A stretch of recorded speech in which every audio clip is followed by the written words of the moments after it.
guys, this is Zach B, bringing you my first video in a new series I'm calling DC In Depth, in which I'll be discussing origins and histories for different DC comic characters, as well as storylines in the Silver and Bronze Ages.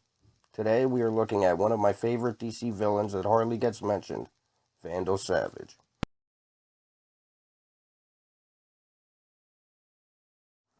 Vandal Savage was created by Alfred Bester and Martin Odell and first appears in Green Lantern number 10 in December of 1944. Described as only an immortal, Savage only really cares about one thing: conquest. His abilities include immortality, superhuman strength, a genius-level intellect, and has excellent skills in combat. Some of his known enemies are Green Lantern Alan Scott, the Immortal Man, the Time Traveler Rip Hunter, and The Flash, to name a few. He has made several TV appearances in Justice League the Animated Series. In a 3-episode story arc of the Justice League Animated Series titled The Savage Time, Savage traveled back in time to World War II to replace Hitler and defeat the Allied forces, causing them to lose the war. The Justice League was unaffected by the change in the timeline due to the protection of Green Lantern. Because of the change in the timeline, the Justice League was unaware of what just took place and was shocked to see a Nazi regime presence everywhere. This also led to the Justice League encountering an alternate version of Batman in which he was the leader of the resistance. He also stars in the second half of the Season 2 story Hereafter, in which Superman is transported thousands of years into the future. There, he finds the Earth destroyed and the only person alive is Vandal Savage. In the episode Maid of Honor, Savage claims to be his own grandson and tries to marry Princess Audrey of Casnia in an attempt to rule her kingdom for himself. Savage is also part of a group called The Light in the cartoon Young Justice. Him, along with other supercriminals, try behind the scenes to take over the world. One of his best accomplishments on the show was secretly brainwashing Red Arrow into helping him take over the League in order to gain access to the Watchtower. In the animated movie Justice League Doom, Vandal Savage heads up the Legion of Doom in another attempt to take over the world and has to go up against the Justice League once again in order to do it. Originally as a character from Earth 2, Savage was an immortal man dating back from the Cro-Magnon era. In prehistory, 50,000 years ago BC, Savage was a caveman named Vandar Ag, leader of the Cro-Magnon blood tribe. One night, while he and his tribe were out walking, a major meteor storm began to take place. Meteors struck Earth violently all over the place, scaring most of his tribe, causing them to run away in fear. Witnessing one of the meteors striking the Earth, Vandar, not scared like many of his fellow cavemen, was curious about the glowing rock. Since it was very cold, Vandar walked over to the meteorite and laid next to it. I'm far older than that.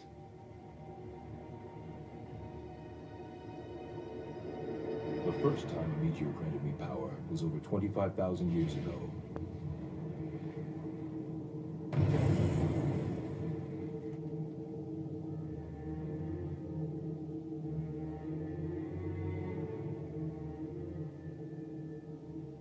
While my fellows cowered with fear, I dared approach the strangely glowing rock.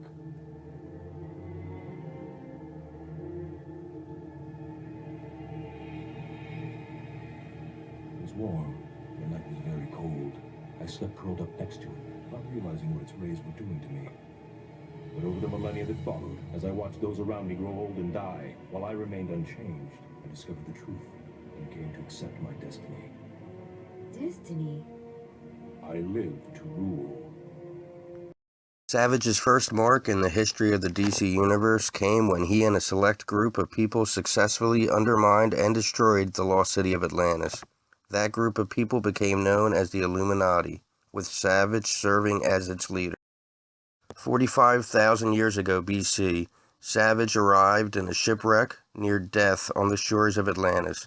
He recovered soon and gained a following. With the help of a magical man's brother named Garn, Savage quickly gained a following, and him and his followers soon undermined all authority in Atlantis.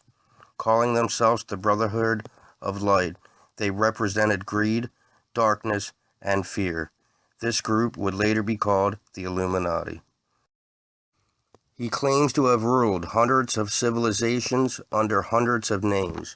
Cheops, who was the supposed builder of the pyramids, Genghis Khan, slaughterer of millions, Blackbeard the pirate, and has also worked as close friends and advisors to the likes of William the Conqueror, Napoleon Bonaparte, as Marshal Savage, Ra's al Ghul, Otto von Bismarck, whom he helped to invade France, as Baron von Savage, and even Adolf Hitler, which was illustrated in the Justice League animated series. Being an immortal man, Savage has lived many lifetimes, and in one way or another has been the leader of the Illuminati. As seen in the 1990 comic miniseries Time Masters, we see Vandal Savage leading the world in secret as the leader of the Illuminati through the ages, from 1990 to 1874, 1770, where he is responsible for secretly killing George Washington and swapping him with an exact look-alike who was loyal to him.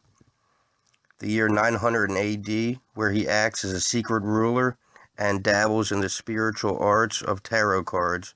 And finally, in the year 2578 BC, where he is posing as Cheops, an Egyptian king responsible for building the pyramids.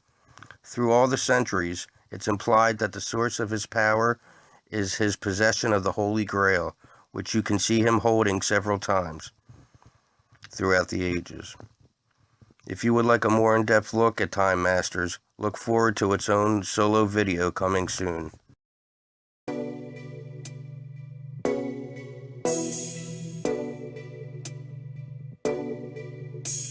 During the Golden Age, Savage battled the Justice Society of America after first meeting Green Lantern. In Savage's second comic appearance, we see him as a member of the Injustice Society of the World, going up against the JSA. When a radio program is set to hit the air designed to honor the Justice Society of America, the announcer flip-flops and praises the Injustice Society, stating that they will reign supreme.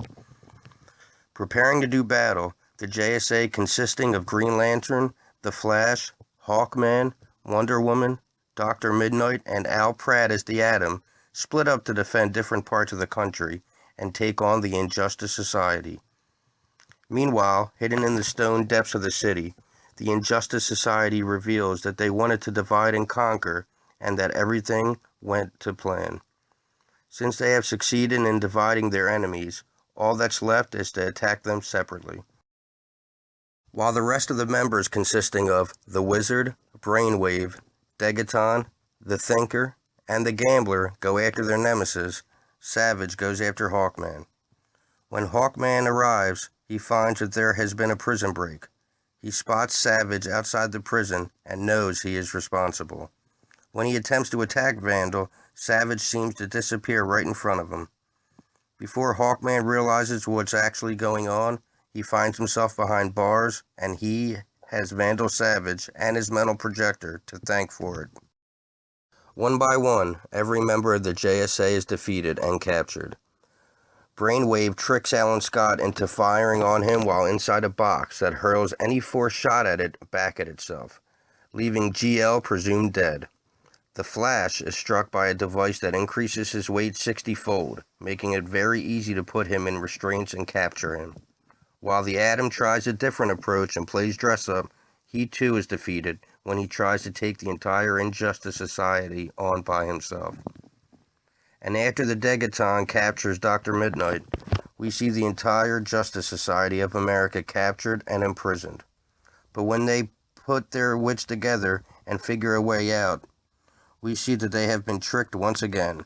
Savage and the gang have been expecting the JSA, and they plan to make a mockery of them and the entire judicial system by putting the Justice Society on trial. Just when it seems like Vandal Savage is going to be victorious, we discover that the judge is in fact Green Lantern in disguise.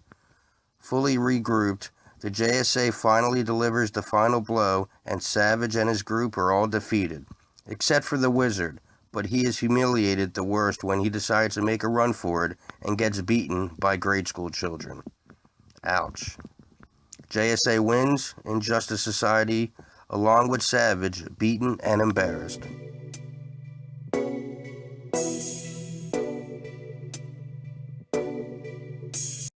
During the Silver Age, Savage attempted to capture the members of the Justice Society out of revenge and placed them in suspended animation blocks, but it was thwarted by both the Golden Age and Silver Age flashes. Barry witnessed strange lights in the sky, and it reminded him of a comic book story plot that he read as a kid. In Earth 1, comic book stories are actually the real-life stories of Earth 2's JSA. Barry traveled to Earth 2 to seek out Jay Garrick. Golden Age Flash was captured by one of Savage's blocks, but was luckily rescued by Barry. We see Savage in his lair sitting around a captured Justice Society reminiscing about how finally getting revenge after the JSA sent him to jail. When Barry and Jay caught up to Savage, he used a weapon to make both Flashes fight each other and captured Jay after Barry beat him. While trying to capture Barry, Savage used an illusion machine projecting an image of himself to trap Barry in a suspended animation container. But before Savage was successful, Barry realized his trick and freed the heroes. This caused the JSA to once again defeat Savage.